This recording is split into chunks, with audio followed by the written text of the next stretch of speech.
నమో భగవతే వాసుదేవాయ. ప్రత్యర్థి బలాన్ని తెలుసుకోవడం గెలుపు కోసం వ్యూహమా లేక భయానికి సంకేతమా? ద్రోణాచార్యుడితో మాట్లాడుతున్న దుర్యోధనుడు పాండవుల పక్షాన ఉన్న మహాయోధుల బలాన్ని వివరిస్తున్నాడు. అత్ర శూరా మహేశ్వాస భీమార్జున సమాయుధి యుయుధానో విరాటశ్చ ద్రుపదశ్చ మహారథః.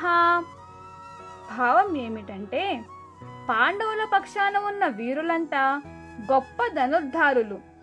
భీముడు అర్జునుడితో సమానమైన శక్తి కలిగిన యోధులు అక్కడ ఉన్నారు. యుయుధానుడు, విరాటుడు, ద్రుపదుడు వంటి మహారథులు కూడా వారి పక్షాన ఉన్నారని దుర్యోధనుడు చెబుతున్నాడు.